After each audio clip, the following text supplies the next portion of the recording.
bonjour et bienvenue à tout le monde salaamaaleykum ñu ngi leen di nuyu bu baax rafetlu ànd bi ngeen di ànd ak ñun tout au long de cette semaine du lundi au jeudi de 10h30 à 12h30 waxtaan ak faram-fàccee lépp loo xam ne aju na ci actualité biir réew ak biti réew 2 ans 6 mois moom la ñu gàdd ci ndodduk Barthélémy Dias maire bu Ndakaaru nekk tamit député ci coalition Yewwi Askan Wi.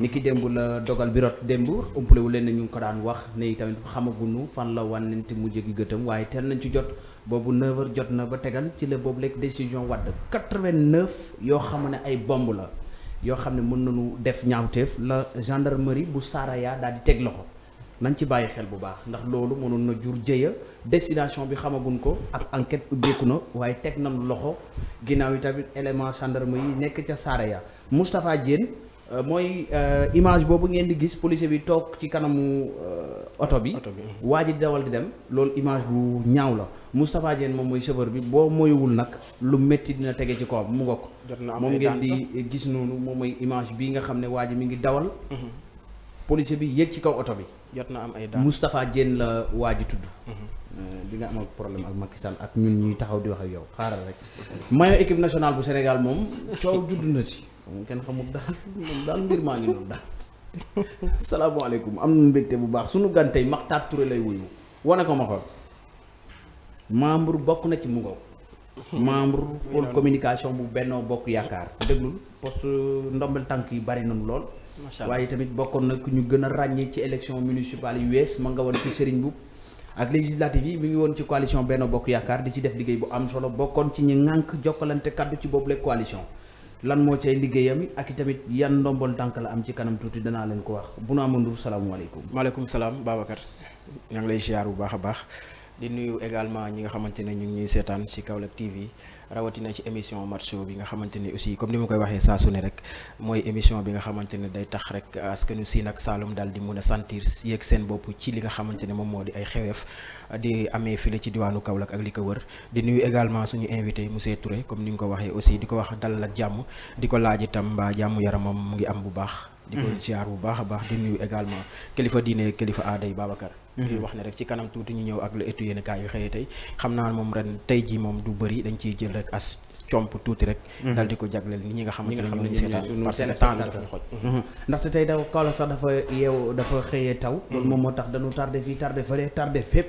tardé partout Makhtar Touré moom mooy sunu gan membre pôle communication Benno Bokk Yaakaar membre mouvement Defar Sénégal président fépp dekkil Kaolack.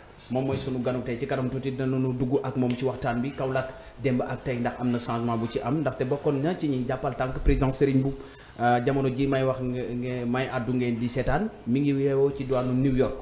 am na nag benn conseil municipal boo xam ne ci Kaolack la nekk jot na du message am nee na ay indemnité am dañu ko bloqué jotut bon d'échange am. bon d'essence am loolu tam boo accès président dañu ci wax loolu lan moo ko waral laataa ñuy cité turam yi tamit ak moom am na yenn yoo xam ne commencé na ko def jëmale ci préfet bu diwaan bu Kaolack donc ñu dem jël tur bi yéene kaay bokk na ci journal bi nga xam ne moom mooy journal ku des médias la ma koy fasal ci xët yu njëkk mu ne Barth risque de perdre ses mandats. mu ngoog Babacar gis nga ci avec l'appui de la Russie noonu lañ ko defee ci xët gu njëkk gi ak nataalu Barthélémy Dias mu mel ni que rek soo moytuwul moom Barthélémy Dias ren ji tamu du ko ëppi buum Babacar itam soo moytuwul la nga xamante ne moom moo daloon Khalifa Sall ci politique moom moo koy waaj a dal gannaaw bi ñu verdict bi wàccee ñu xam leen ne rek tëj nañ ko 2 atu kaso ak 6 mois waaye nag luñ ci xamle moo di 6 mois yi lay jot a tëdd mu mel ni que rek Babacar 6 mois yooyu tëddoon na ko waaye nag boo moytuwul moom dina mel ni doomu Barthélémy Dias boobee nga xamante ne boo moytuwul Babacar dina am ay jafe-jafe ci langum politique bi waaye nag ci xët gi itam Mimi Touré mu ngi ci di waaj rek défier ki nga xamante ne moom moo di njiitum réew mi Macky Sall gannaaw rek ba nga xamante ne moom dafa jàpp ne da ko war ginnaaw moom ki nga xamante ne moom moo di Mimi Touré nee na en 2024 moom soo moytuwul Macky Sall moom du am li nga xam ne moom la njortu ci réewum Sénégal Babacar. bokk na ci leneen loo xam ne tam daan ci waxtaan muy journal bi di 24 heures je ne bougerai ni de la mairie ni de Dakar dixit Barthélémy Diaz. ay kàddoom Barthélémy Diaz moom la rotal ci yéenekaay bi di 24 heures chrono ça n'est pas du droit c'est de la politique. mu mel ni que rek nee na nekkul ne liñ koy toppee moom dafa jaar yoon dafa jàpp ne rek lépp dafa jublu ci langum politique bi ak li nga xamante ne moom moo di jaay doole muy xamle itam ne amuñu benn preuve li si li ñu koy toppee moom moo tax mu ne du musa rek deltu ginnaaw waaye itam du bouger ca diwaanu Ndakaaru Ndiaye waaye itam ca fa nga xamante ne moom moo di assemblée nationale mu mel ni que yéenekaay 24 heures chrono Babacar ci loolee daal la fay sëgg ci li ñu mel. Ce sont les aléas du métier voilà ñu comprendre que noonu rek ñu xam leen ne ce sont les aléas du métier moom moo demee noonu Babacar gis nga ko. voilà mu ngi noonu bëgg logo yi gën a rafet gën a baax ca la ñu nekk. voilà Babacar soo moytu sax xam naa foofu la ñuy yemandi rek ci yéenekaay yi xëyee tey. ak dañuy bëgg di defar ba noppi di profité di liggéey. waaw mu ngi noonu. actualité oblige. mu ngi noonu moo tax tey ñu dalal Makhtar Touré. yónnee leen ko kii bi mu mën ko partagé. partagé leen lien bi mu gaaw këf gi na gaaw. aywa ñu dalal sunu gan bi tey liñ leen tënkal noonu bokk na ci li gën a fës. nous sommes contraints par le temps et lorsque nous sommes contraints par le temps il y a deux possibilités qui s'imposent où nous soyons wala fan la ñu war a dem donc avant d'être banal dañuy dalal sunu gan Makhtar Touré bonjour. waaw bonjour Babacar. salaamaaleykum waa Kaolack TV. salaamaaleykum téléspectateur ak téléspectatrice yu Kaolack TV. di nuyu àdduna wërngël képp rawatina waa Kaolack bi nga xam ne tey ñun suñu lépp ci la ñuy jiital. donc man nag Pape Makhtar Touré laa tudd comme ni nga ko waxee.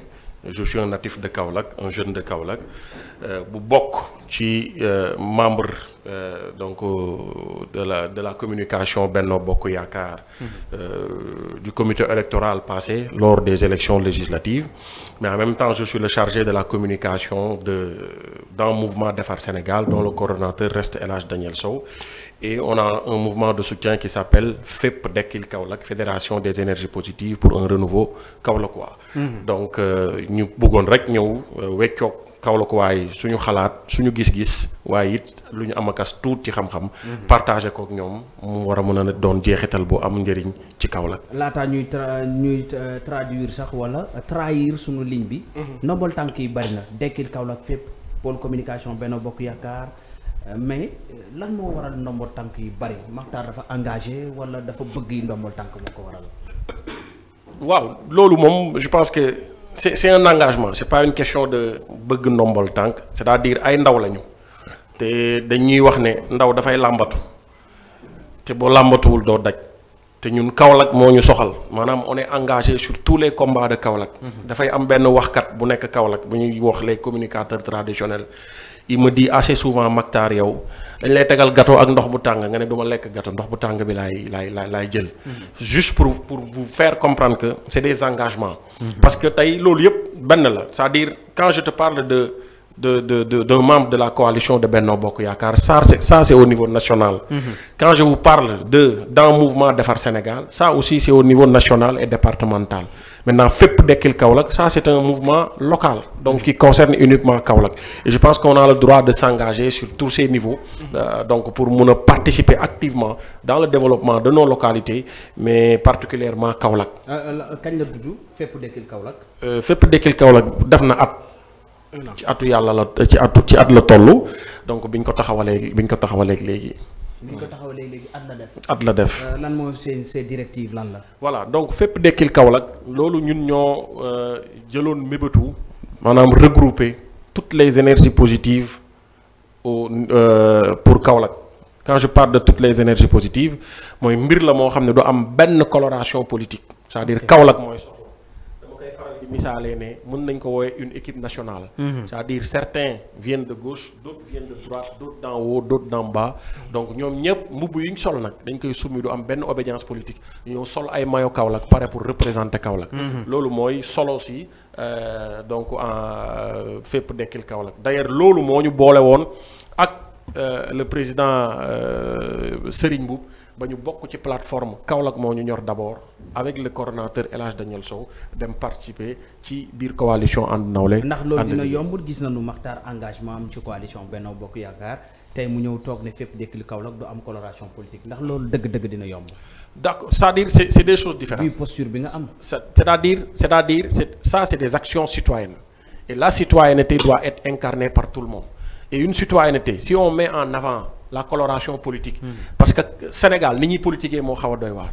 du ñu def intérêt général ci kanam à chaque fois intérêt personnel la ñuy indi donc tey su nekkee ne Makhtar la ñu wax ne dafay def dara dañuy wax ne il le fait pour Macky Sall wala il le fait pour Daniel Sow wala il le fait pour quelqu'un d'autre dans cette coalition mais on parvient à faire des activités yoo xam ne c'est des activités citoyennes ñu politiqueul sax dañ ciy bokk parce que pas mal de jeunes Kaolackois ñu ngi ci biir affaire bi c'est des enseignants chercheurs à l'université pas mal de jeunes qui font partie de la société civile ñu ngi biir fépp dekkil Kaolack il y a des gens qui sont dans des mouvements associatifs même dans le milieu religieux le président de Baye Assistance Médicale fait partie de ce docteur Moustapha Niang qui reste un collègue. Absolument. Donc fait partie aussi de ce mouvement donc c'est un mouvement qui regroupe des énergies positives professionnelles intellectuelles et je veux dire religieux donc pour pouvoir amener notre touche ou bien notre pierre à l'édifice par rapport ak doxalinu Kaolack. cëslaay li daan la. cëslaay li mooy soppi xar kanamu Kaolack. ci naka. ci participer activement ci def ay activités. Supposons dans le domaine sanitaire, on a eu à organiser des dépistages du cancer du col donc pour permettre aux femmes donc de se prendre en charge donc sur le plan sanitaire. Donc loolu def nañ ko avec une collaboration peut-être du district ou bien de certaines sages-femmes qui sont dans la localité donc bu ñu paree ñu ci mën a may garab ñu may leen ñu ci mën a orienter à un gynéco ñu orienter leen à un gynéco ça on a eu à le faire et pas mal de jeunes aussi yoo xam ne peut-être seen jàng dafa naroon yàqu ñun am na ñu ci recensé ñoo xam ne yóbbu nañ leen tey ci comment ça s'appelle ci école yi réinsérer leen seen payum njàng ñun ñu séddoo ko suñu biir kii ne maay fayal ma Samba kii ne maay fayal ma. loolu tàmbali ngeen ko daar fii Kaolack. on en a fait pour le moment on en a fait pour 4 personnes 4 élèves yoo xam ne séddoo nañ ko kii mooy fayal kii mooy fayal kii mooy fayal kële donc nag xam nga am na loo xam ne du rafet ci télé ñuy wax ne nangam wala sàngam. parce que dañuy garder honneur u xale yooyu noonu. Absolument. Ça c'est des actions citoyennes c'est pas des actions politiques. Parce que c'est vrai que la politique est englobée par la citoyenneté. Mais ci affaire boobu ñun dañ ciy jiital li nga xam ne mooy action citoyenne. duñ xool ndax kii papam Benno la far wala ànd nawle la far wala Pastef la far xale bi la ñuy mettre en avant lu mel ni démb maa ngi gis ngeen dalal sama frère Bari qui parlait dans ce sens. Et que il faut que la jeunesse kaolackoise aussi ñu bañ leen la désinformation est en train de primer sur l'information. Donc il faut que ñun tamit en tant que jeune en tant que défenseur aussi mën naa ko wax des droits humains en tant que défenseur de l'humanité en tant que tel ñu génn di wax ak mbooloo mi. mais loo gis Matar dafay am motivation. lan moo leen motiver. non c'est-à-dire damay wax ne. Kaolack dañuy jàng mu subventionné ñu. Kaolack. dañuy lekk mu subventionné ñu. Kaolack dañu nekk ay ndaw. soxla des mouvements associatifs mu subventionné ñu. sponsor bu dul dakk donc jot na nag ñun ñu delloo naar bi xoromam c'est-à-dire ñun Kaolack waaye ñoo yoreel njukkal Kaolack ndax ñun soppeeku nañ Matar ndaw la woon. absolument mënul woon jëndal boppam tàngal. dëgg la léegi mën na jëndal boppam tàngal. Matar ndaw la woon mënul woon joxel boppam dépense léegi mën na joxel boppam dépense loolu yëpp Kaolack moo ñu encadré subventionné ñu encadré ñu ba ñu toll ci jamono jooju jot na nag ñun bu ñu tollee ci jamono jooju ñu delloo Kaolack xorom bi man gis nga combat wu Kaolack Babacar. awuma ci dégluwuma ci Jean dégluwuma ci Paul dama ciy dem ak sama conviction dama ciy dem ak sama xalaatu bopp du kenn ku ma ciy déglu bu Kaolack soxlaa. man maay xool li dal sama xel ma dem defi ko. keneen ku woote ñàkk. Kaolack prime sur toute chose pour man. la preuve li la koy wan mooy moi je fais partie de cette coalition Benno Bokk Yaakaar. am nga sas wu rëy de. mais bu Kaolack soxlaa. ñu jàpp ne profil bi nga xam ne moo tane woon lañ yaakaaroon ne moo tane wala moo gën ci les élections locales ñoo jàppoon ne ça restait le président Serigne Mboup. léegi nag sas wi lay xaar dëgg Matar. gis préoccupation Kaolack gis jafe-jafe yi fi am gis la population ñi nga xam ne noonu la ñu peut-être pressé pour changement am est-ce que xam ngeen li leen di xaar sur le terrain. dama koy faral di wax damay wax ne maanaam Sénégal moo bindoo noonu damay faral di wax ne kuy digaate wala ngay yàkkamti say mbir di ko wax sénégalais yi d'une manière. am na foo xam ne boo fa yegsee sénégalais yi ñoo supporteru nawetaan yee yem xamuñ defar équipe bi day baax di gagné. rek ñu ànd ak yow.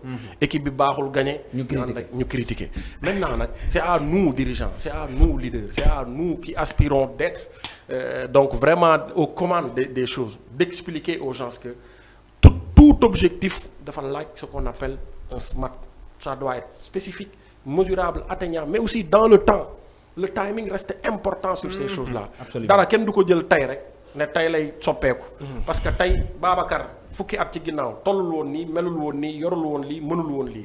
Kaolack gi noonu la jàngoro yi dafa ñëw mag ñun dañ ko fay fekk donc dañuy def pas à pas li ñuy wax ne bu teen bi xóotee boo ci sottee paan. yow mi sotti paan bi diis na di nga yëg ne ndox nga sotti. mais teen bi koy jël moom du sentir dara. waaye mouvement yu bari dekk nañ fi ne ay mouvement politique lañu ñu dem ba ci biir rek. soppeeku am kenn xàmmeetu leen. ndax fépp dekkil Kaolack gii dina ci bokk waawam de. yaram bi mujj na tàng. caméraman bi ñëwoon acca allez. voilà donc ndax fépp dekkil Kaolack dina ci bokk. yaakaaruma ko et puis fépp dekkil Kaolack aussi dama bëggoon préciser. Et comme lu ma wax c'est une chose boo xam ne. c'est le citoyen kaolackois c'est les citoyens kaolackois et kaolackoises ñoo ko moom. donc parce que tey mbir bu fekkee ne parce que man sur le plan politique. je fais partie d'un mouvement Defar Sénégal. Très bien. Sur le plan politique au niveau national je fais partie de Benno Bokk Yaakaar.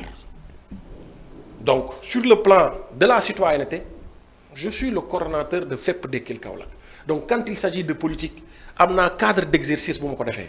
mooy un mouvement Defar Sénégal bu El Hadj Daniel Sow quand il s'agit de politique am naa fu ma ko defee mooy la coalition Benno Bokk Yaakaar te bëggoon naa ñu waxtaan ci lu sori. très bien dinañ ci waxtaan lu sori waaye itam Fépp Dekkil Kaolack da di mouvement boo xam ne mouvement citoyen la. regroupé ay ndaw force ñu xamal mag ñi kilifa yi. boo bëggee ci bokk ci mouvement boobu tam ñu dégg Fépp Dekkil Kaolack. Pape Makhtar bokk na ci ñi ko dirigé ne non bu ca dal loolu itam dafay baax ñu fàttali ko. laataa ñuy dugg ci coalition Benno Bokk Yaakaar dégg nga dem procès bi Wade. 2 ans 6 mois yoo xam ne teg nañ ko ci ndoddu Barthélémy Dias. ban commentaire nga ciy def njëkk. bon c'est la justice qui a rendu sa sentence donc. dégguma ma ne justice maanaam justice. yoon moo joxe sentence am. yoon moo def liggéeyam quoi. waaw yoon moo def liggéeyam ñun liñ ci xam on n'est pas juriste de toute façon il y a un acte qui a été fait. Et l'acte a été avoué par le principal concerné. que moom tiré na défendre na maintenant la suite justice moo koy teg ñoom jàpp naa ne moom mi ko moom bañul sentence bi. parce que wax na ne moo ko def. nee na lax na politique bi. voilà donc foofu itam kenn mënu comprendre Babacar. entre 2011 2012 la woon. 2012 c'était Macky Sall moom moo ñëwoon ci pouvoir bi. bokkoon na sax yi ñi nga xamante ne ñoom ñoo ko génnee. ci lan parce que Barthélémy Dias bon. dañu waxoon ne laalewut ak lii. ñu ñëw benn moment boo xamante ne avec corrélation politique encore. c'est le même président qui est en instance mu taxaw ne Barthélémy Dias il faut ñu ki nangam ci li nga xamante ne moom la defoon. non man et on comprend pas. jàpp ma ne le président de la République est le président de la justice du Sénégal. La justice est gérée par des gens. Et ces gens-là s'ils jugent nécessaire de reprendre ce dossier-là. loolu. c'est la justice bi jàpp ñoom dañu jàpp ne justice bi te déwul njaaxaan nay noonu. waaw loolu appréciation la rek sëriñ bi. Babacar lim sol nii bu ma ko xoolee ne bleu la man bu ma gëmee ne bleu la kenn mënu maa génnee ne bleu la même bu fekkee jaune la appréciation la rek. léegi nag Matar yow vrai politicien. non man comprendre mooy en 2011 2012. non lan moo changé si. non c'est parce que non xam nga li ma la wax je suis pas juriste peut-être le dossier n'a pas été vidé ba fi mu war a toll maintenant su nekkee ne à demi-mesure lañ jëlee woon kii bi dossier bi. vidé wuñ ko ba mu jeex mais la justice a le droit de reprendre ce dossier loolu ça n'a rien à voir avec le président Macky Sall. justice bi dafa am ñu ko gérer. waaw Benno Bokk Yaakaar bàyyi leen seen dóore bi. Makhtar dóore rek yor seen xiir di dóore rek. Makhtar moom léegi vrai politicien. déedéet non li ma la wax c'est simple c'est-à-dire il faut pas qu'on dise que Macky Sall moo ko waat c'est la justice qui l'a appelé la justice et le président Macky Sall. mais démb justice bi moo fi nekkoon non. lu ci tax ci politique. non pour man. amul dara lu ci tax ci politique. mais il y a un fait qui est là. il y a un fait qui est là. jël na fetal nee na ay nit engagé nañ ko dóor na am na résultat bu am après dóor boobu mais loolu tey justice bu fi nekk bu ñëwee ñu xool. ñun ne jox nañ ko xam nga waxuñ ne moom Barthélémy Dias maanaam setal nañ ko bàyyi nañ ko na dem bañ koy njëkk a bàyyi kenn waxul loolu. bàyyi nañ ko peut-être liberté provisoire wala bàyyi nañ ko pour am yeneen jeexital yoo xam ne mën nañ ko xool ci biir mbir mi mais bu ñu xoolaatee leneen gis loolu mais dañ koy woolu mu ñëw ñu yeggali loolu kañ Macky Sall yoonam nekk si nag te xam naa ne yow mi sax peut-être di nga def analyse boobu mooy bukki bi matoon Khalifa Ababacar Sall leader am matt ko. waaw am nga gis-gis boobu. waaw ki dama ne ki nga xam ne fa bukki fa sa morom taxawoon bukki bi matt ko ba fa taxawaatee bukki bi matt la ça c'est simple. ndax yéen benn bokk finalement doo comprendre qu'est-ce qui se passe. njiital réew mi def na discours à la nation dégg nga xale yi sax nee nañ mënoon na ko vocal 8 minutes. non c'est-à-dire il faut qu'on soit sérieux le président de la République ne peut pas parler pour ne rien dire. ah oui non loolu mënul nekk c'est impossible. ñu ko doon xaar ci Touba di xool lan lay wax mais finalement. mais 8 minutes moom buñ ko vocaloon sax ñuy jot si. ah oui. non c'est un message. vocal message la loo ci jàng. non li ma si jàng mooy.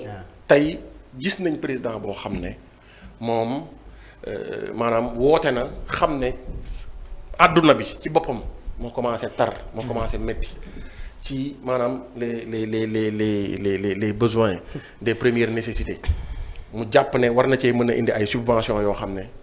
Sénégal yépp dinañ ci mën a gis seen bopp. loolu je pense que xam nga boo nekkee ci dëkk boo xam ne tout est urgent. soo nekkee ci dëkk boo xam ne feebaru mag la de. tout est urgent. foo laal am na foo xam ne ni war nañ kaa mën a améliorer.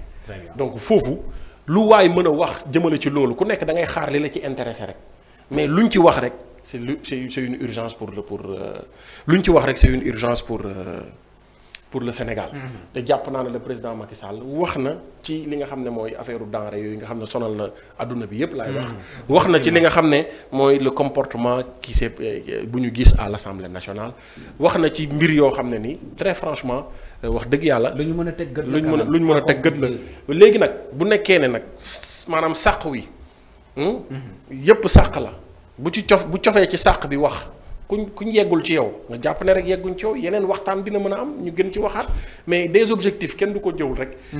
maanaam tegandoor ko ci table ci dañuy jël benn par benn wala partie par partie wala étape par étape ba keroog ñu koy saafara. foofu sax la ñu annoncé ni dina na amal ci ëllëg sa remaniement ministériel fal gouvernement bu bees. njiit li ñu xëy gis Amadou Ba premier ministre xaaroon nga ko ak ban commentaire ngay def ci loolu. bon Amadou la wala. non c'est-à-dire est-ce que xam nga ne c'est la première fois ñu nommé premier ministre amul ci kujje du ci kujje gi du ci ñi farak Macky Sall. loo bëgg a wax foofu. ku bañ déggoo ci benn commentaire c'est-à-dire Amadou Ba mérité na nekk le premier ministre. comme ñi nga xam ne déggoo kenn ko da nga dégg ku doon ŋàññi waaw amul kenn ku critiquer Amadou Ba. moo xam ci kujje gi la moo xam ñi farak la coalition Benno Bokk Yaakaar. nangu nañ loolu. donc loolu je pense que le casting a été bien fait. et que Amadou Ba c'est un haut cadre national et international war naa mën a jiite gouvernement wu Sénégal. absolument donc Amadou Ba moom jàpp naa ne c'est un bon casting. am na charisme bi am na professionnalisme bi am na it jeexital bi pour war kaa mën a doxal ci fi nga xam ne fa lañ jëm donc man jàpp naa ne le président Macky Sall a fait un bon casting sur la personne de Amadou Ba. ñi ci am beneen xalaat ni gouvernement de combat la xeex bi ñenn ñi jàpp dans le sens positif ñeneen ñi jàpp dans le sens négatif positif maanaam pour dem saafara jafe-jafe askan bi ñeneen ñi ne pour liquider ay opposants politiques. non xam nga mooy lu ma la wax rek c'est-à-dire il faut pas qu'on soit négatif dans nos appréciations. le président Macky Sall.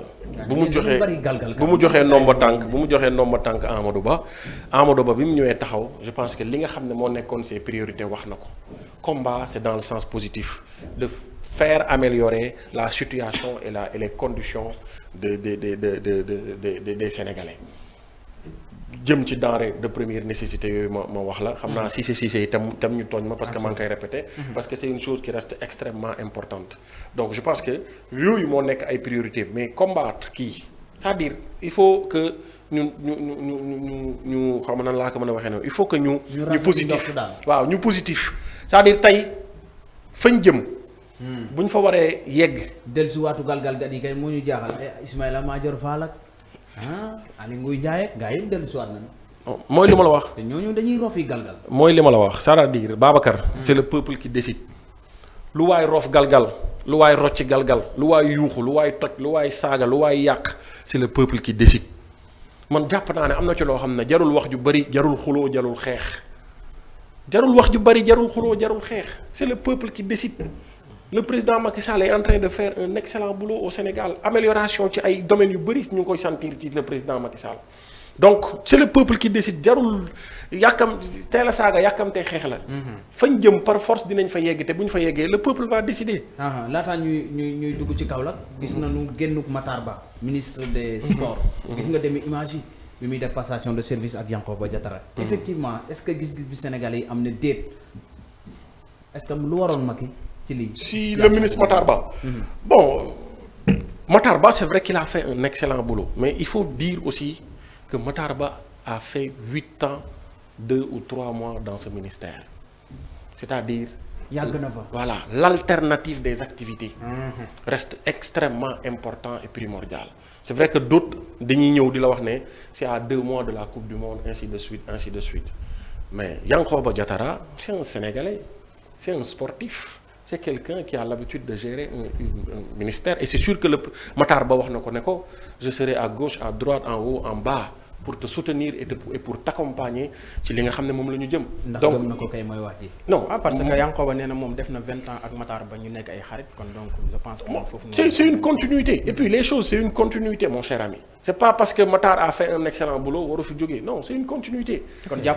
Tu vois des fonctionnaires qui font un excellent boulot si seen entreprise wala ci seen société mais âge de retraite bu jotee dañuy dem. On fait appel à d'autres personnes. ñu indiwaat yeneen orientation. indiwaat aussi yeneen doxalin yoo xam ne peut-être valeur ajoutée lay doon. Nous ce qu'on attend de Yankhoba Diattara ministre c'est d'avoir des valeurs ajoutées. Au détriment yi nga valeurs yi nga xam ne Matar Ba bàyyi woon na ko fi maanaam bu ko fekkee ci 5 na ko yóbbu ci 7. wala mu yóbbu ko ci 10. xanaa doo wax ba noppi nga baal ma bu naan doo wax ba noppi te waxoon na tamit Yankhoba Diattara soppi doxalin ndax réew moo xam ne ku wax mu tontu la doolu daxal loolu quand même. Yankhoba Diattara mii li ngay nekk Benno Bokk Yaakaar yépp xam nga ni ku wax mu tontu la du bàyyi tarafatal ay. waaw non xam nga loolu. lii mu yor nag Sénégal ko. xam nga dafa am loo xam ne c'est la personne. Yankhoba li mu yoroon tamit Sénégal ko moom dafa am loo xam ne c'est la personne maanaam aussi gis nga Babacar.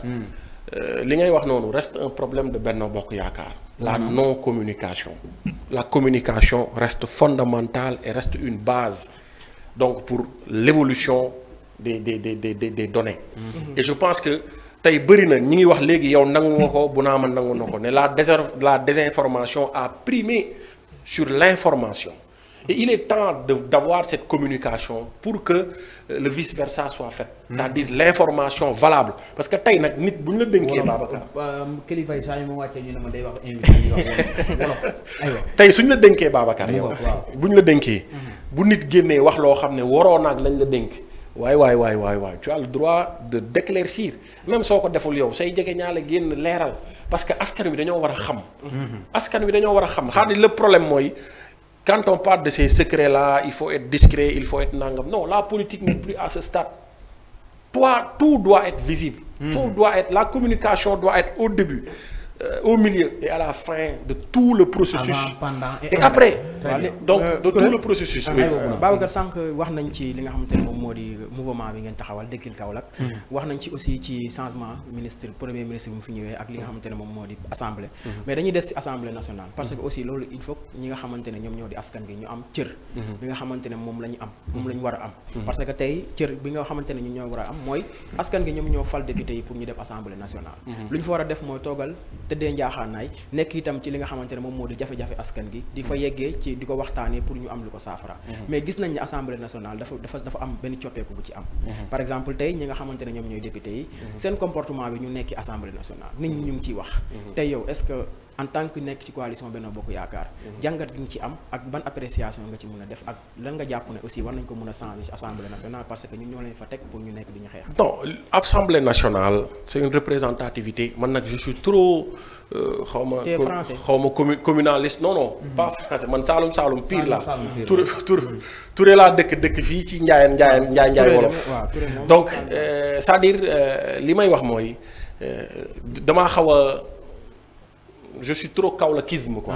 que daf moom daal Kaolack. waaw man je suis trop kaolackisme l'Assemblée nationale Kaolack moom laay wax Kaolack am na fa représentativité. ñi ñuy dem du ñu fa représenter nañu xam ne il porte le drapeau de Kaolack. drapeau Kaolack boobu ñuy porter dafa war a feeñ ci proposition ci défendre les intérêts de Kaolack mais proposition de loi yi ñu sentir mais aussi yóbbu ñi nga xam ne mooy mébétu Kaolack waay loolu nag kilifa laa wax de ñun duñu député duñu ministre duñu directeur duñu maire duñu dara. mais am na yoo xam ne jombale nañ ko suñ bopp. ndax dañoo jàpp ne ñi toll suñ ginnaaw. bu dee benn xale wala ñaari xale sax am na ku lay wax ne su ma màggee ni tonton Matar laa bëgg a mel. donc on est des références sur des trucs waaw sur des trucs yoo xam ne vraiment waruñ ko wane ci hémicycle bi. moo tax le président Macky Sall kuy wax ne discours am bi waxu ci dara. te mu ŋàññi loolu nga xam ne sénégalais yépp a ko ŋàññi. je pense que da ngaa bëggul ne dégg ne wax na ci dara. mais man li may wax la assemblée nationale. mooy dañ leen yóbbu assemblée nationale. pour ñu représenter gox yi ñëpp a am mébét.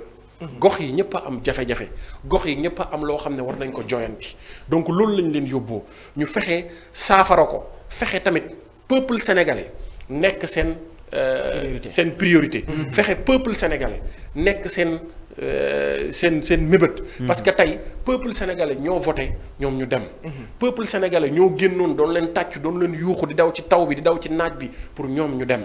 peuple sénégalais moo leen dénk et ils doivent savoir qu'ils sont des subordonnés pour le peuple sénégalais assemblée nationale man jàpp naa ne keroog bu la coalition bi falee keroog bu la coalition bi jiitalee. ba ñu fal la boo demee toog assemblée li may wax ne obédience politique bi yëpp dafa war a dégg da nga war a sol mbubbu peuple sénégalais. sol nekk un joueur de l'équipe nationale donc par rapport aux propositions de loi. pas dem di tàccu. pas dem di xuloo pas dem di damm table et puis xam-xam la ñu soxla foofu. tey match de football sax bu ko ñaari équipe séqee bu kenn ki demee ba dominer dóor 2-0 3-0 dafay temporiser génnee xam-xam def système boo xam ne dina fexe match ba jeex mu gagné ci jàmm. donc munoo xeex ci mbedd mi xeex ba mu neex la yuuxu fu nekk ñu jàpp dugal tëj jàppal bàyyil nga dem assemblée nationale nekkatul le moment. de ce combat physique là. nekkatul le moment de fëgg dënn man guerrier là nekkatul le moment de populisme. c'est le moment d'une politique saine. C'est le moment d'une politique dont la priorité reste le peuple sénégalais. si ay proposition ci ay wax jafe-jafe Kaolack sénégalais yi. rawatina Kaolack waay loolu la ñuy xaar. yéen Kaolack waay mënul leen wax seen jafe-jafe parce que yow mi bokk nga ci ñi daan nax nu Matar mi bu ngeen ko jàppee da ngeen kaa war a dóor ba muy bëgg a dee li tax ma wax loolu mooy. yow mi bokk nga ci ñuy daan forcer Pape Demba Bitèye te Pape Demba Bitèye leer na la ne du dem assemblée nationale lii tam du tooñ. d'accord balaa may ñëw ci Pape Demba. c'est-à-dire élection législative yi ñu génn Babacar. il faut nga permettre ma ñëw un peu ci historique ay quelques minutes pour ñëw ci Pape Demba ak ki nga xam ne moo ko remplacé di Ahmed Youssouf Bengelloune. waaw ci nax gi nga xam ne jàpp nga leen ba ñu nax. waaw bu ma ñëwee rek di nga xam ne du nax. noo ko mën a tuddee ci élection législative yi. damay féliciter encourager le pôle de la communication de Benno Bokk Yaakaar ci législative yi. lu ñu def. li ñu def. premier acte. mooy c'est à partir de ce pôle là la union des leaders de Benno Bokk Yaakaar génnee. union boobu noonu c'est le pôle qui a décidé ànd seeg le pôle de la médiation. très bien et loolu dañ ciy sant di ci gërëm di ci féliciter le président El Hadj Daniel Sow. bi ñu ko joxee le pôle de la communication comité électoral Benno Bokk Yaakaar. mu def ci liggéey bu mucc ayib. cette année vous avez vu que Babacar yéen ñi nekk ci plateau yi que la chose a changé. on a senti Benno Bokk Yaakaar. on a senti l'union de ces leaders là. même bu ñu def le tour des chefs religieux c'est lui qui coordonnait avec Ahmed Youssouf Bengelloune. on a senti ces leaders là. dans l'union beneen bi mooy plateau yi Benno Bokk Yaakaar c'était pas juste APR. on a vu Baba Ndiaye qui fait partie de l'APR bu dem. on a vu Babacar Lo Ndiaye qui fait partie de l'APR bu dem. mais on a vu Koso Diané du Parti socialiste bu le pôle de la communication yóbbu mu dem. on a vu le vieux Mapaté Ba bu pôle communication yóbbu mu dem. on a vu le doyen Thioban bu pôle communication yóbbu mu dem ñu bokk ci parti Omar Sarr. donc on a représenté la coalition Benno Bokk Yaakaar sur le plan communicationnel. Serigne kay baax na fi moo leen dóor yu métti. dóor yaa leen dóor local yi leen métti. donc local yi lañ mën a Serigne Mboup ci ñun ci ñi ko jàppale mu dóor lañ bokk. donc là Babacar xam na li may wax donc ñun li may wax foofu mooy on a donné à un technicien de communication le pôle de la communication qui a été fractionné en 3 parties mu am pôle digital ñu créé benn affaire boo xam ne sur le plan de l'internet des réseaux sociaux gisoon nañ Benno Bokk Yaakaar Kaolack am représentativité parce que amoon na pôle boo xam ne ni le coordonnateur et le pôle El Hadj Daniel Sow et le pôle créé nañ ko mu nekk commission de digital ci espace campagne lañ ko def très bien ñu créé waat loo xam ne mooy la commission de l'audiovisuel nga xam ne moom mooy dem ramasser di tout ce qui est image tout ce qui est vidéo tout ce qui est donné pour ñëw jox ko la commission digitale ñu defar ko pour mun ko wan Kaolack waaye ñu xam ne lii la ñuy def au-delà de cela ñu amoon une commission porte-parole ñi nga xam ne ñoo doon dem di def plateau yi et on avait aussi des conventions avec des télévisions Kaolack TV bi ci la bokk et tout ça on l'a fait avec un budget de 7 millions nga xam ne convention télé rek ça te fait 1 million et quelques. Très bien. Et lu gën a baax li gën a graaw ci loolu noonu yëpp mooy après ces élections législatives le pôle de la communication avec son coordonnateur El Hadj Daniel Sow dañoo ñëw def li nga xam ne nii mooy le bilan de ce pôle de la communication. léegi tiiral ñu bilan bi rapidement. bilan bi sur 7 millions. waaw sur 7 millions. juróom-ñaari millions. juróom-ñaari millions. on a eu à faire des conventions avec les télés.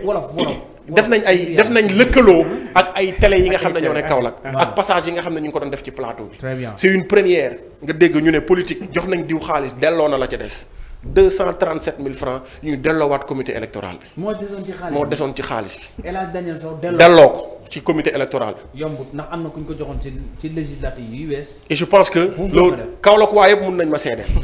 Kaolack waa yëpp mun nañ ma seede. nous avons fait de la synchronisation Kaolack TV Jafala FM maa ngi békk ci kii bi. Alfayda TVS ñëpp ñoo nekkoon synchronisation au dernier jour des élections législatives par le candidat départemental Pape Demba Bitèye. loolu ku ko dox.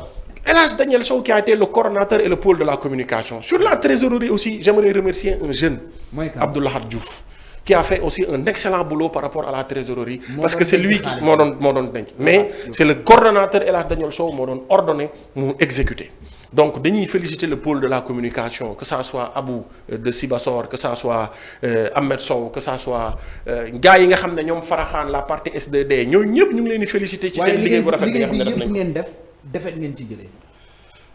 defet malgré tout 7 millions yeeg synchronisé rajo bi yëpp Kaolack dañ leen fi. dinaa ñëw ci defet boobu maintenant. déedéet ñëwal ci defet bi s'il te plaît ñëwal ci defet bi. non maintenant non dama bëgg a ñëw. d'accord naa léegi dinaa ñëw ci defet bi. lan moo ko waral pour loolu. man jàpp ma ne c'est une défaite. dama lay delloo laaj bi. on était dans une élection communale ou dans une élection départementale. fi moom ñun ñooy laaj ngay sonn. mais on était dans une élection départementale. et quand on parle d'une élection départementale c'est une complémentarité. damay wax ne élection locale yi nga xam ne moi je faisais partie du pôle de la communication de ànd nawle ànd liggéey j'ai eu à faire des plateaux ak yow ak say moromu naataango journaliste. l'écart de Kaolack commune était de 17 000 voix. Absolument. et pour ces élections législatives l'écart de Kaolack commune est de 3 000 voix. Et pour les élections locales, au niveau du département, le candidat Pape Demba Bitèye avait 49 000 voix. Et pour les élections législatives, le candidat départemental a eu 51 000 voix. Donc 3 000 voix de plus. Lu mosul am. Parce que voilà parce que y a un travail au préalable yoo xam ne def nañ ko ku nekk la nga mën ak la nga xam ñu jox la ko et on a fait une démarche inclusive dans la communication parce que la communication reste au début pendant et à la fin du processus on a fait participer tout le monde c'était une démarche inclusive dans ces élections législatives jubóo bi am déggoo bi maanaam et puis la communication ñu taxawal ko wane ne le président Macky Sall wane ne Kaolack kat ay doomam taxawee nañ taxawaay boo xam ne am na jeexital ci Kaolack. léegi nag yéen candidat bi ngeen porté woon leeroon na leen ni du dem assemblée nationale ngeen forcé ñu ko ba Kaolack waaye ak département bu Kaolack wote ko xam ngeen ne am ngeen àq wala. Babacar. te yow mii ci nga bokk. Babacar Kaolack waaye moi je suis pas un élément de Modou Ndiaye Rahma wala Pape Demba wala Mariama Sarr. Moi, je suis un élément de Benno Bokk Yaakaar. C'est Benno Bokk Yaakaar qui a choisi une tête de liste au niveau de la commune teg toftal ci Aïssatou Ndiaye au niveau du département. Nous ce qu'on avait parlé qu'on avait présenté au Kaolackois c'était une liste c'est pas une personne. dégg nga. C'était une liste qu'on avait présentée au Kaolackois. Non, Babacar. C'était une liste. Non, baal ma continuer. C'était une liste qu'on avait présentée. Wow. Liste boo xam ne de passage ñu ngi féliciter le candidat Pape Mademba Bitèye di féliciter Aïssatou Ndiaye di féliciter aussi ceux ou celles qui étaient dans la liste nationale. muy Aminata Touré madame Mariama Sarr. Honorable Adji Mbergane Kanouté di féliciter di encourager Bokar Diallo ak Ndeye Sakho mi nga xam ne jàlluñ mais loolu la yàlla dogal mais ñuy waaw Ahmed Youssouf Benjeloun aussi ñuy encourager bu baax le jeune Bokar Diallo moi je fais pas partie de COJER mais c'est un jeune aussi qui a fait un travail remarquable au niveau moi je non en tout cas le patron de la jeunesse qui reste le ministre comment il s'appelle Pape Malick Ndour est un aîné de 2 ans.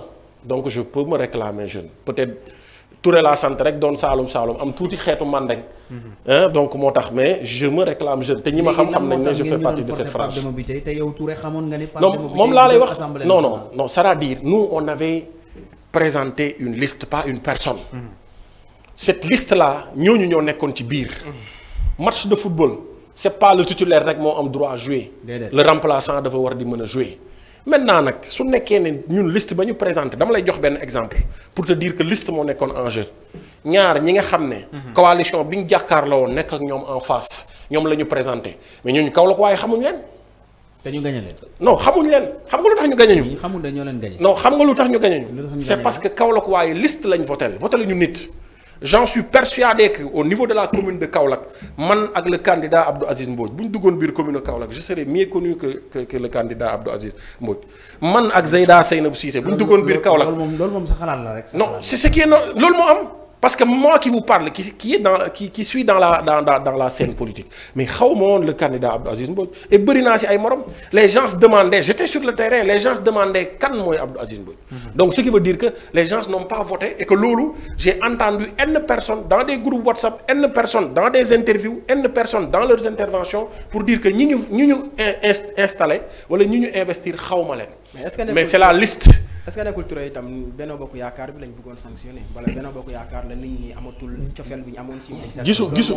gisuma loolu. amoo gis-gis boobu non xam nga lu tax gisuma loolu. lu tax su ma gisoon su nekkoon loolu moo am. 17000 voix yu amoon au niveau local dafay yokk. waaw mais da ngeen ñëwaat booloo mais da ngeen diviser woon. waaw mais c'est normal. waaw mi ngeen diviser kay il faut ñu bàcc leen bàcc yu métti mais bu ngeen ñëwaatee booloo. donc pour vous dire que on est en train de regagner du terrain. On est en train de combler le gap et là ça c'est une chose qui reste importante la population kaolackoise encore une fois may invité aux dirigeants de Benno Bokk Yaakaar aux jeunes de Benno Bokk Yaakaar de communiquer avec la population de Kaolack. Ils doivent avoir l'accès à l'information. Ah ouais. Ils doivent pas se dire ñii du ma leen topp wala nangam non les leaders surtout. parce que yéen xale yi nekk ci biir Benno Bokk Yaakaar ñu ngi leen di jëw sax na ñemewoo leen leaders yi. Non, c'est-à-dire ce que je veux dire au président de la République Macky Sall à cette coalition Benno Bokk Yaakaar cette coalition a besoin du sang neuf. maanaam coalition bi. dafa soxla ay ndaw. dafa soxla ay nit ñu bees. ñu nekkagul aux commandes. dafa soxla Kaolack regorge énormément de ressources humaines. yoo xam ne am nañu xam-xam. xale yu am xam-xam. am nañu taxawaay. am nañu gis-gis bi am nañu mën-mën bi. du ko neex mais dama koy wax ku mel ni El Hadj Daniel Sow mais Kaolack doit bénéficier de ces. yaa ngi forcer Daniel. d'accord yow tu me répètes tout le temps ce mot là. c'est-à-dire non xam nga lu tax parce que je le connais. non Babacar yow vous êtes d'accord que la communication de cette coalition Benno Bokk Yaakaar bi am ci législative yi utee na ak yi daan am. loolu nangu naa loolu. là ça c'est un acte. Pour vous montrer encore une fois il y a une particularité si ce monsieur là par rapport au c'est pas parce que on chemine ensemble moo tax may wax turam dama lay jox beneen jeune ku mel ni Abdou Lahad Diouf c'est un jeune qui doit être aux commandes.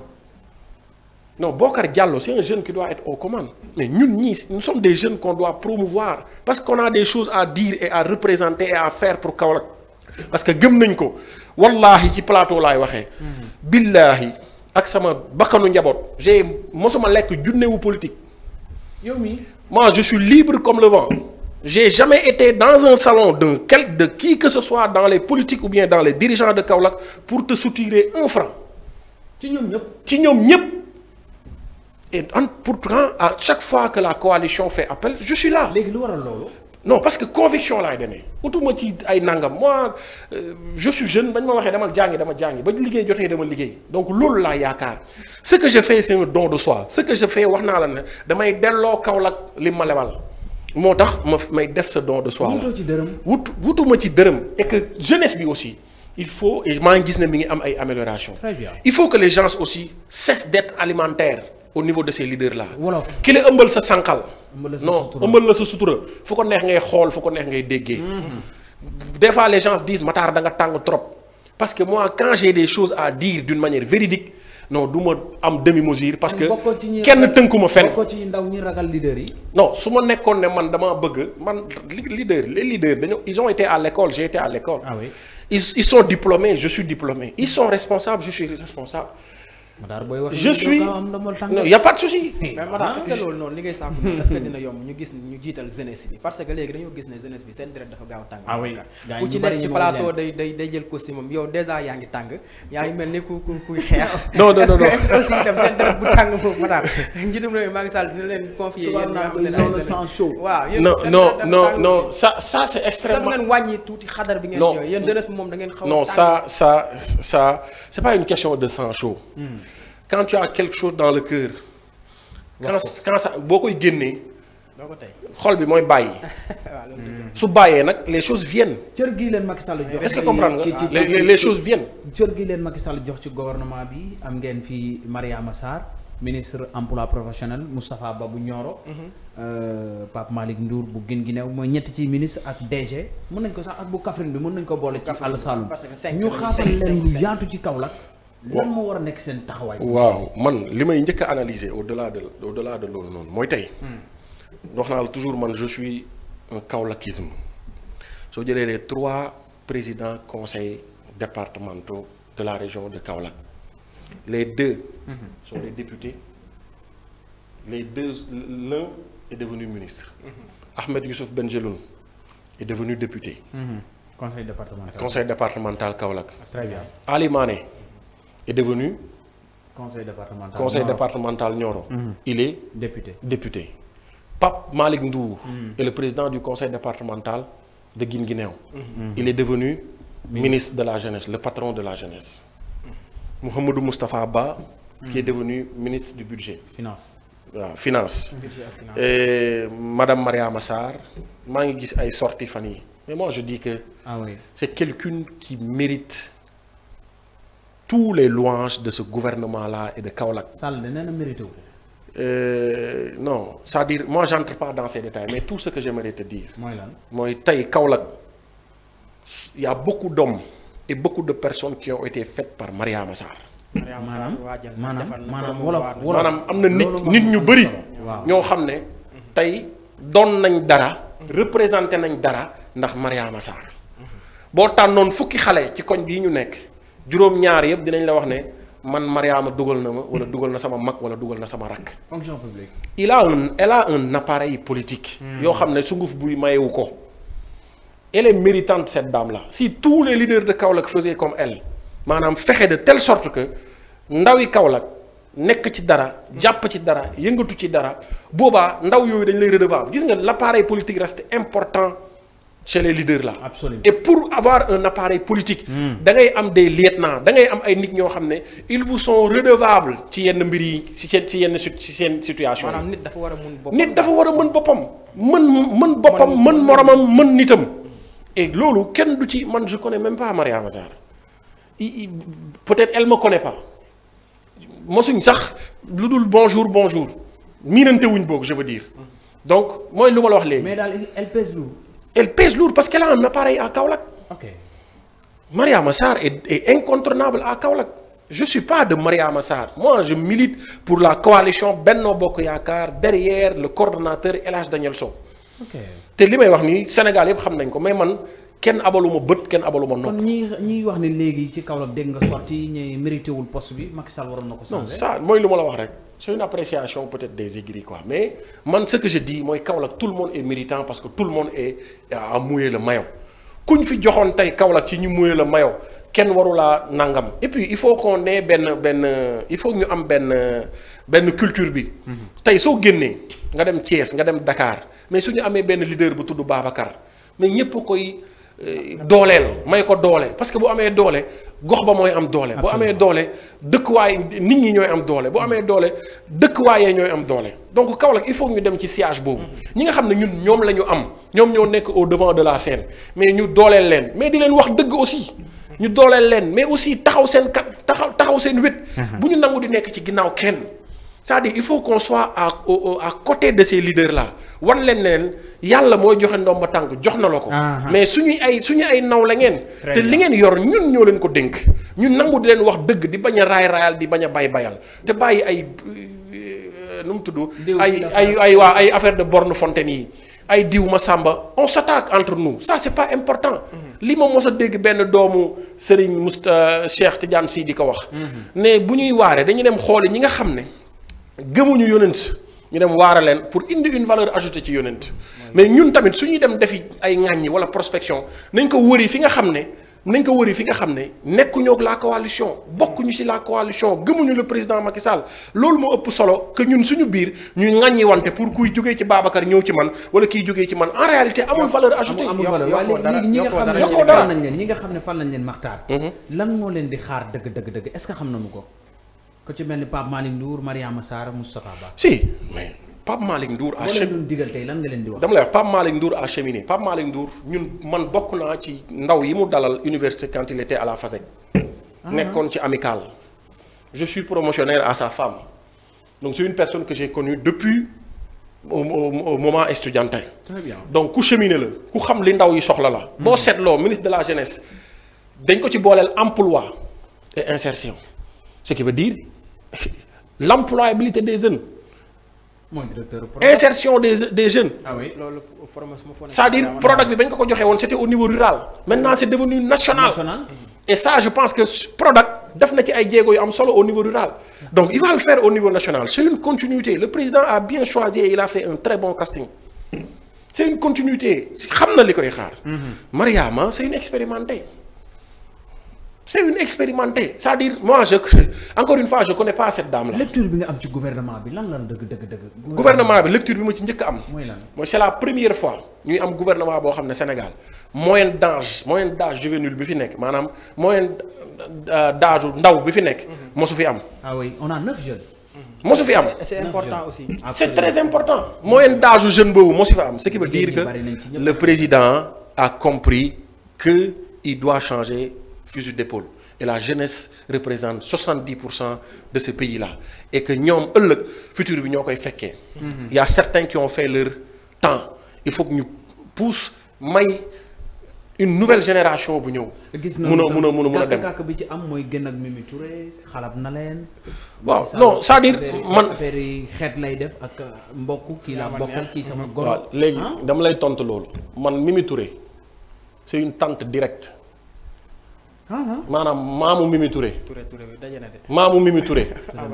maanaam maamu Mimi Touré. Dut Touré. ak sama maamu yaay Rokhaya Touré ñoo bokk ndey ak baay doon ay sëti Madiou Touré Rokhaya Touré moo jur sama maam mu jur sama yaay Dut Touré moo jur Madiou Touré mu jur Aminata Touré c'est une tante directe sans intermédiaire je fais partie de la famille Madiou Touré du côté maternel. c'est la même chose si Ndeye Khady Diop mais dama ne. lii nu ko def métti na mbir métti na keroog. li may faral di tooñ xolu mbokk sot na. mais nag damay wax ne dara boo ci bokkee. ñu tënk ko ci ay mbir da ngay nangu pilier wu ci mbir yooyu. maanaam métti na trop. mais su nekkee da nga bokk ci mbir ñoom mbir moomu nga bokk da lay tënk yow it maanaam lañ tëral da ngay nangu di ci pilier wu moo xam arrangé na la moo xam arrangé wu la ci bañ a jiital sa intérêt personnel. Madame Aminata Touré ku ne xam na ne elle est méritante. ku ne xam na ne jàmbaar la ku ne xam na ne wax dëgg yàlla ku bëgg le président Macky Sall la ku gëm la coalition Benno Bokk Yaakaar la mais nag man wax dëgg yàlla. neexuma mérité woon na bëggoon naa. yéene woon naa mu doon présidente assemblée nationale.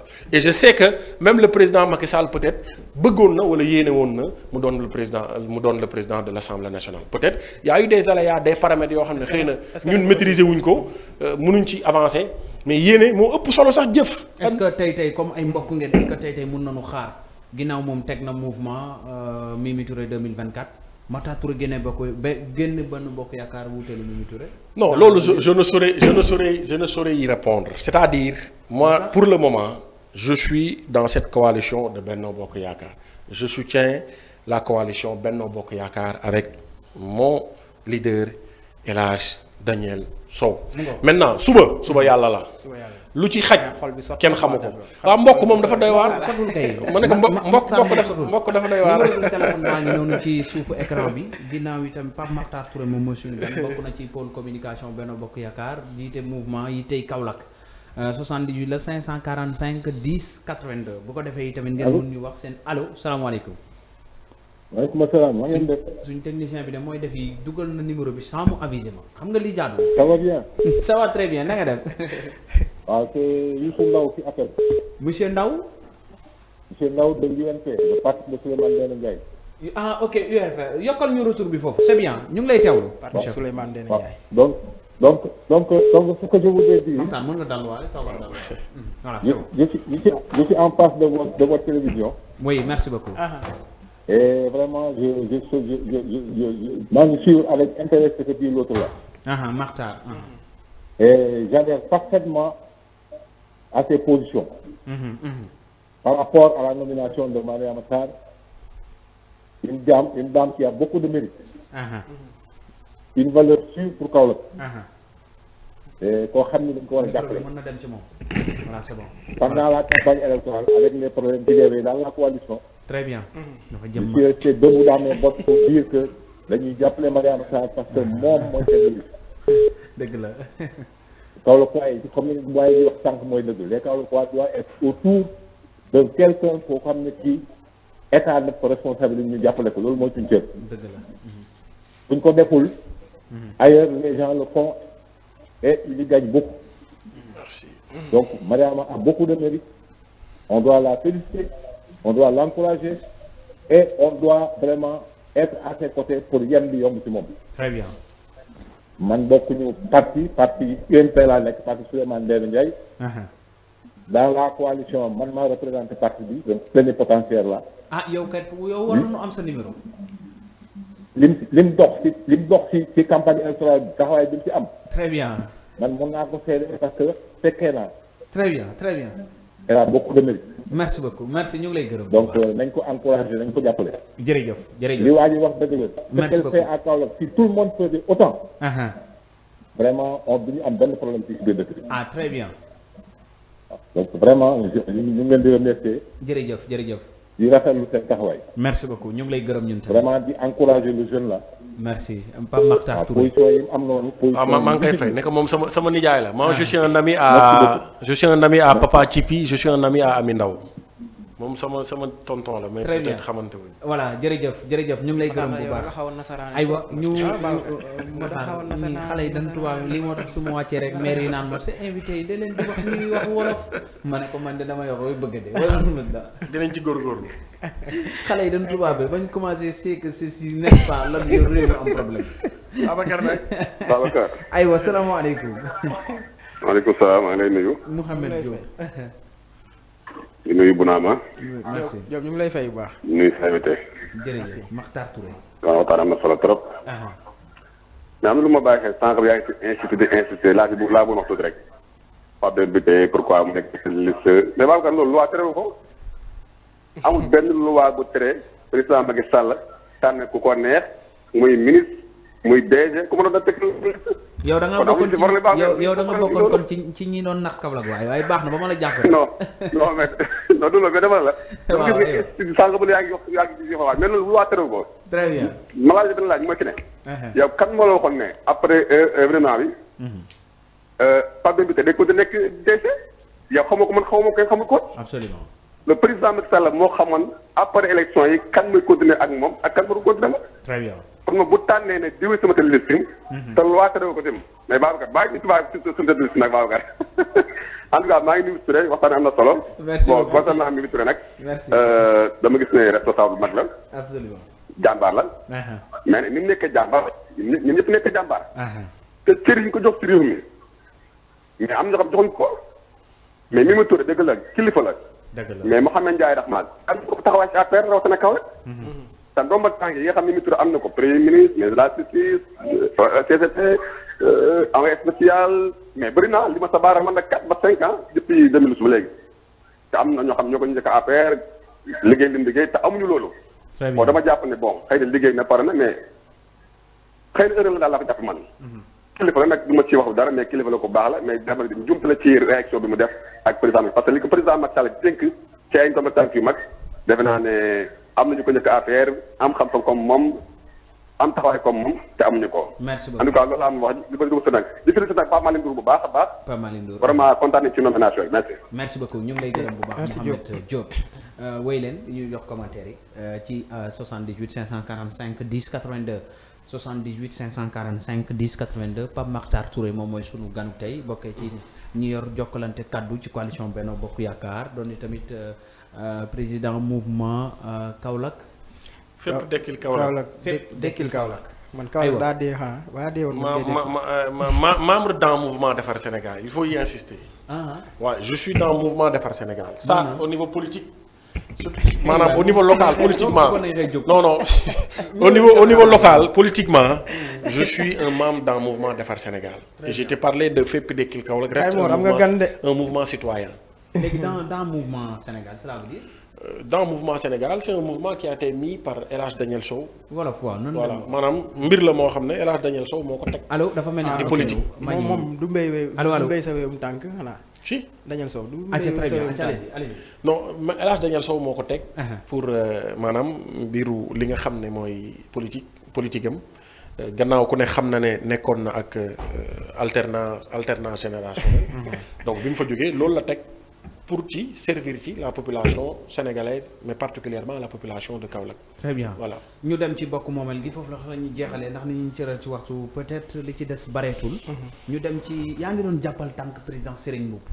ci mouvement Kaolack moom a ñor Kaolack sunu yitte n'est-ce pas. effectivement yéen a ngi ci ba léegi wala génn ngeen ci loolu. waaw donc loolu moom moi je pense que c'était un temps bien déterminé. parce que moom mi ñu doon jàppale bi ñu paree rek dafa wax ne ku nekk na dellu ci li nga newoon. bu ñu paree ñun je pense comme lu ma la wax on est des jeunes cadres yoo xam ne bon on n'est pas ñàkkuñu def dara. dañu delluwaatoon ci li nga nekk ba keroog ñoom ñuy waxaat ne dañuy dem aux élections législatives ñu ñëwaat mais bi ñu leen dégloo jàpp nañ ne xëy na dañoo bëggoon changer donne mais loolu Kaolack moo soxla woon. Kaolack bi mu soxlaa ñu gis ne ki ñu présenté woon le meilleur programme. ci li Kaolack gën a yittewoo di le cadre de vie.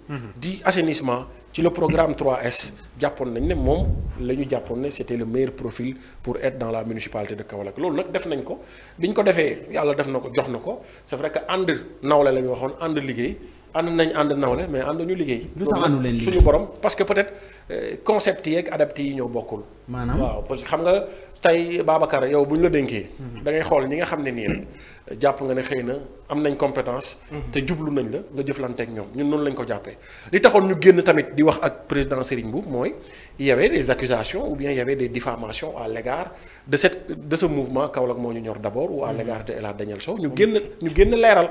waaw loolu foofu lañ ci tolloon foofu lañ ci am jox nañ ko municipalité bi on fait pas partie de l'équipe municipale mais quand même on est Kaolackois. mais yéen a ngi koy may gët ci li muy doxalee. si on est Kaolackois on est Kaolackois on a une responsabilité morale ci accession wu municipalité bu le président Serigne Mboup parce que on était parti défendre le programme on était parti vendre la personne pour dire que c'est le meilleur profil donc ñun dañu am lu ñu war a présenter les Kaolackois bokkuñu ci équipe bi doxal mais dañuy bokk ci comité de suivi et may inviter encore une fois à cette municipalité qu'il soit beaucoup plus flexible qu'il soit beaucoup plus open beaucoup plus allo DJ Iba mooy woote. Thiey Fall. Jéeri Ba. allo. allo oui allo ñu ngi lay teewlu tur bi ak fay wootee. waaw tur bi DJ Iba mooy woote bëggoon participer ci émission bi rek. aywa Iba ñu ngi lay teewlu rapidement waaw. waaw maa ngi dégg bu baax a baax Matar moom ngeen dalal ak Bouna ba maa ngi koy nuyu bu baax a baax. merci lay fay merci Iba. waaw Babacar fii ñun problème mun naa ni ki nga xamante ni moom mooy problème mu Sénégal. tey kooku nga dalal mu nga xamante ni mu nekk Benno Bokk Yaakaar. nekk ànd ak président de la muy Macky Sall. boo xoolee comme ambition la waaye le problème en est que dama naan Benno Bokk Yaakaar ñoom ñu am ambition ñoo fa nekk waaye est-ce que xàmmee nañ yoon bi ñu war a jaar. surtout li nga xamante ni tamit fii au niveau de Kaolack ñu nekk fii Kaolack ñaata ministre ñoo fi jaar. xam nga tey ki nga xamante ni moom lañu mujjee nommé ministre fii moom moo mujjee nekk un ministre mais ñaata ministre ñoo jaar biir Kaolack. te Kaolack amul benn changement boo xamante ni am na fi. bu ñu waxantee dëgg amul. Kaolack amul dara di changé te lépp luy ay premier ministre am nañ ko fi am nañ ci façon ministre bu nekk c'est que boo waxee nag ñu naan la comment dire encore social boo koy def dafa nekk li nga xamante ni yow yaay génnee sa alalu bopp nga def ko waaye am na loo xamante ni askan wi ñoo ko moom kon li nga xamante ni tey nguur gi ak ñu munti doon bu ñu fi toogee askan bi lañ fa war a nekkal waaye waruñu fee nekkal dëgg seen i bopp. très bien merci beaucoup.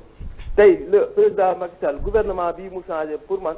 jaru woon muy changé pour man jaru woon muy changé ay gouvernement parce que yow li nga la defee daanaka bëriwul yaa ngi comprendre te.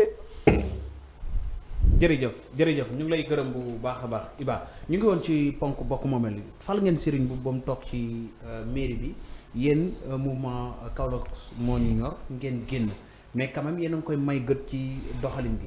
léegi jalon yi mu njëkk a teg au niveau de la région de Kaolack.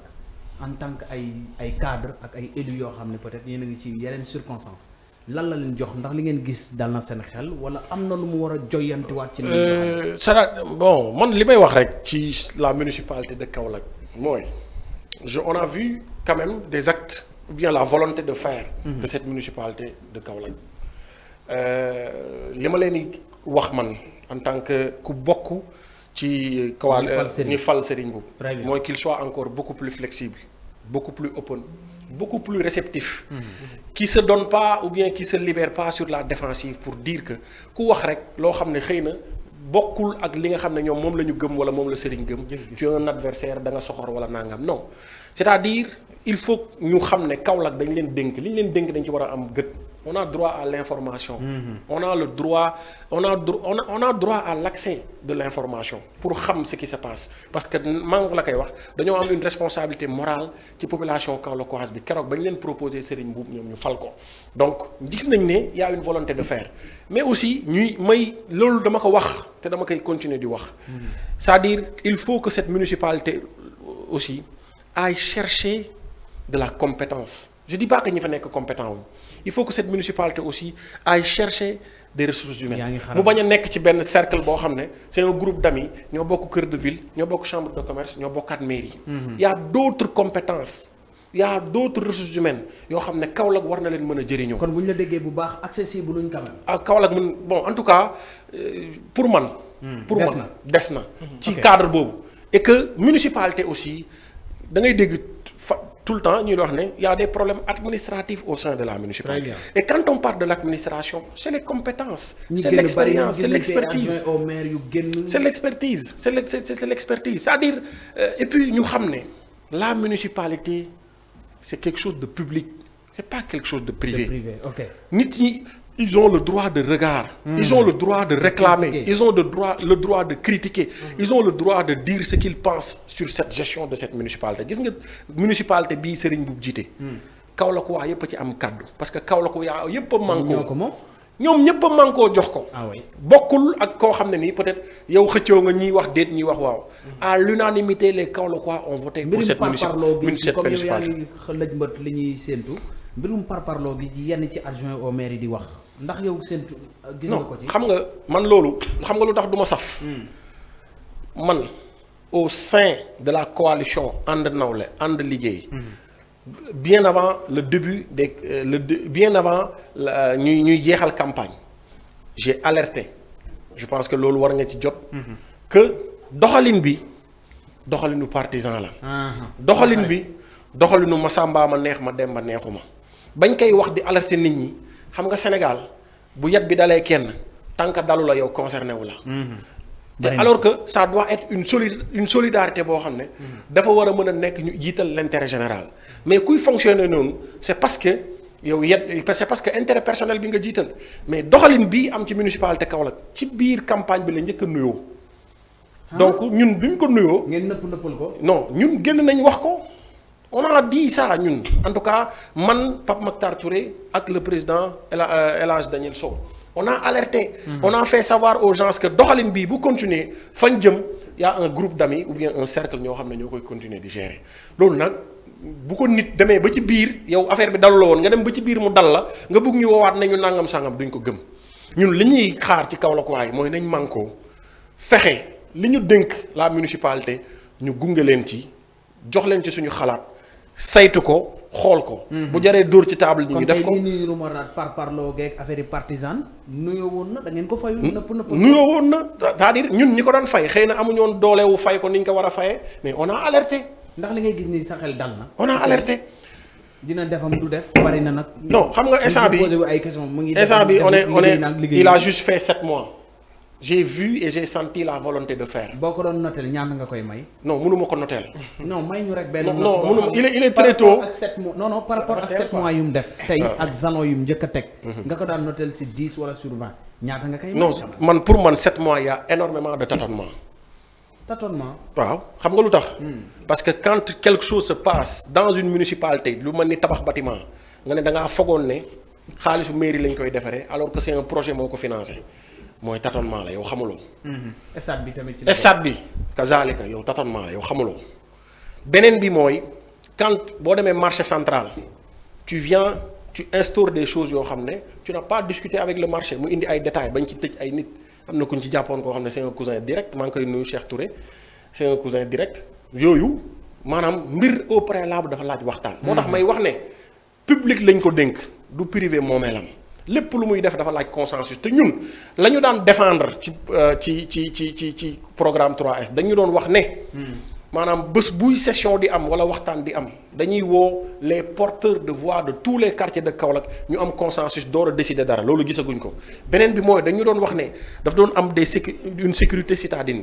c'est-à-dire quartier bu ne dañuy xool ndaw ya fa ne ñu jëm leen a jël former leen ñu assurer sécurité quartier ba kuy dugg ci koñ bi buñ la xàmmee gunge la ba fa nga jëm buñ la xàmmeewut laaj la foo jëm bu dee defkatu ñaawteef mooy loolu gisaguñ ko dañuy waxoon ne day am ay tricycle yoo xam ne dañuy dem di ramasser ay mbalit nangam sangam yóbbu ko ci dépotoir affaire mbaddaxun bi di affaire kii bi nu mu tudd lat menge bi dinañ ko kii gisaguñ pas yooyu c'est-à-dire yooyu la ñuy xaar parce que yooyu lañ jaayoon Kaolack waay yooyu lañ waxoon Kaolack waay am na yu bëri yu nekk ci programme 3S yooyu la ñu waxoon Kaolack waay et la municipalité c'est vrai en majeure partie l'assainissement bokk na ci cadre de vie bokk na ci mais am na yeneen astuce yoo xam ne Kaolack waay soxna et sur le plan de l'assainissement jëmbat nay garab def na assainissement voilà sur le plan de l'assainissement moom la moo tax ma lay wax ne non foofu laay ñëw moo tax ma lay wax ne la j'ai senti la volonté de faire sur le plan assainissement gis nañ ne ñu ngi def ay jéego même su nekkee ne maanaam des na mais ñu ngi def ay jéego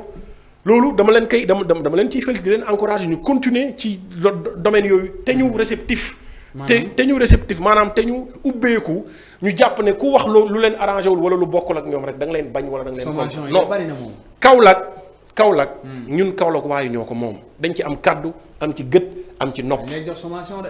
ah waaye man Touré laa sant man du ma ragal de. jërëjëf Makhtar ñu ngi lay gërëm bu baax merci d'avoir répondu à notre invitation. merci beaucoup Babacar maa ngi leen di sant di leen gërëm je fais un appel solennel aux autorités kaolackoises ma leen di woo ne leen nañu ñëw Kaolack TV c'est un symbole quand on parle de Kaolack TV ça représente quelque chose c'est une représentativité de Kaolack encore une fois may wax ne man je suis trop kaolackisme te Kaolack TV bii a besoin de promouvoir